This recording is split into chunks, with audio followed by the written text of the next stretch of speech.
Syria में 50 साल की तानाशाही के बाद बदलाव की लहर चल रही है। तानाशाह बशर अल असद के सत्ता से हटने के बाद लोग लोकतंत्र की उम्मीद कर रहे हैं। हालांकि इतिहास ने दिखाया है कि तानाशाही से लोकतंत्र तक का सफर आसान नहीं होता। कई देशों ने तानाशाही से छुटकारा पाया, लेकिन सालों बाद भी लोकतंत्र को पूरी तरह स्थापित नहीं कर सके। चलिए आज यहाँ हम ऐसे ही 10 देशों के हालात पर नजर डालते हैं जिन्होंने तानाशाही का अंत तो देखा, लेकिन अभी भी लोकतंत्र के संघर्ष में है।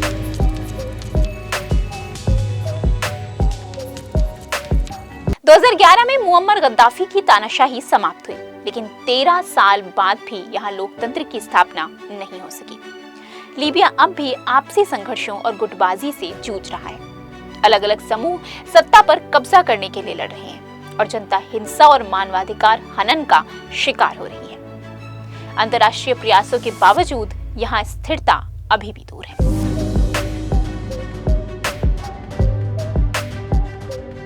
दो 2011 में हुस्नी मुबारक के पतन के बाद मिस्र ने डेमोक्रेसी की उम्मीद जगाई, लेकिन मोहम्मद मुर्सी की सरकार के बाद अब्देल फत्ताह अल सीसी के सैन्य शासन ने इन उम्मीदों को धूमिल कर दिया। ह्यूमन राइट्स के वायलेशंस, मीडिया पर रिस्ट्रिक्शंस और प्रोटेस्ट्स की आवाजें दबाने के कारण मिस्र में असंतोष का माहौल बना हुआ है। लोग लगातार बेहतर भविष्य की मांग कर रहे हैं, लेकिन सुधार की ये राह कठिन है।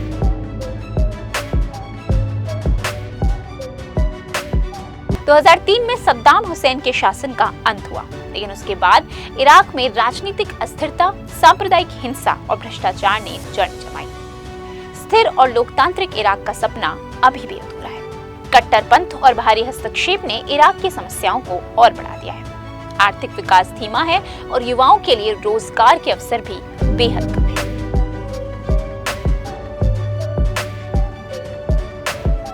दो 2019 में उमर अल बशीर की तानाशाही के खात्मे के बाद सूडान ने शांति और लोकतंत्र की उम्मीद की, लेकिन सत्ता, संघर्ष और आंतरिक कलह ने देश को एक बार फिर संघर्ष और हिंसा के भंवर में धकेल दिया। सूडान में सेना और सशस्त्र गुटों के बीच लगातार संघर्ष ने लाखों लोगों को विस्थापित कर दिया है। अंतर्राष्ट्रीय समुदाय की मदद के बावजूद यहाँ स्थायित्व की संभावना कमजोर नजर आती है।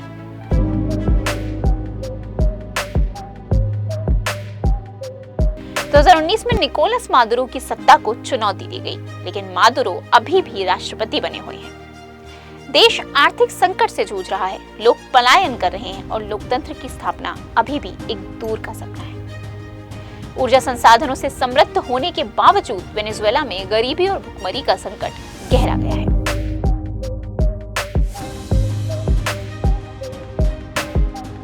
दो 2011 में अली अब्दुल्ला सालेह की सत्ता के अंत के बाद यमन गृह युद्ध और हूती विद्रोहियों के संघर्ष में उलझ गया। आज तक यहाँ लोकतांत्रिक सरकार का गठन नहीं हो पाया है और हिंसा और मानवाधिकारों के उल्लंघन का दौर जारी है। स्वास्थ्य सुविधाओं और बुनियादी ढांचे की कमी ने यहाँ के नागरिकों के लिए जीवन को और कठिन बना दिया है।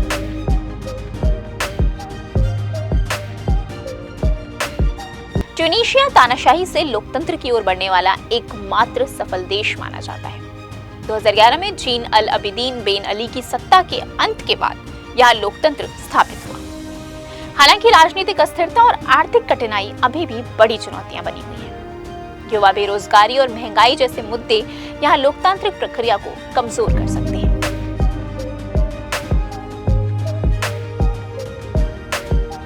दो 2001 में तालिबान के पतन के बाद अफगानिस्तान ने लोकतंत्र की कोशिश की, लेकिन 2021 में एक बार फिर तालिबान सत्ता में लौट आया और यहीं से यहाँ की आर्थिक और सामाजिक स्थिति बिगड़ती चली गई।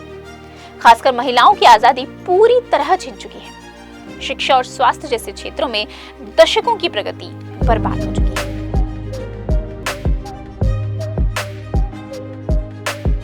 उन्नीस सौ 91 और 2004 में तानाशाहों के पतन के बावजूद हैती में लोकतंत्र स्थापित नहीं हो सका। यहाँ राजनीतिक अस्थिरता, हिंसा और आर्थिक संकट आज भी जारी है। अपराध और गैंग वॉर ने देश को अराजकता की स्थिति में डाल दिया है।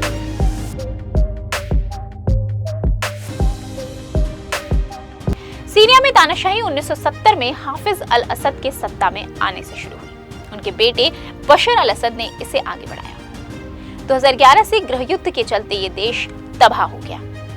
हाल ही में हयात तहरीर अल शाम HTS ने बशर अल असद को सत्ता से हटा दिया और कार्यवाहक सरकार का गठन किया।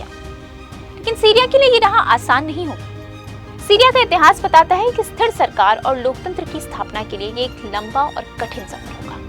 भारी हस्तक्षेप, आंतरिक गुटबाजी और कमजोर प्रशासन इसकी प्रगति में बाधा डाल सकते हैं। हालांकि अगर सीरिया के नेता, नागरिक और अंतर्राष्ट्रीय समुदाय तीनों मिलकर काम करें तो यहाँ एक नई शुरुआत संभव है। शिक्षा, रोजगार और स्वास्थ्य सेवाओं में सुधार लाकर देश को विकास की ओर ले जाया जा सकता है। इतिहास गवाह है कि लोकतंत्र के लिए तानाशाही का अंत पहला कदम है।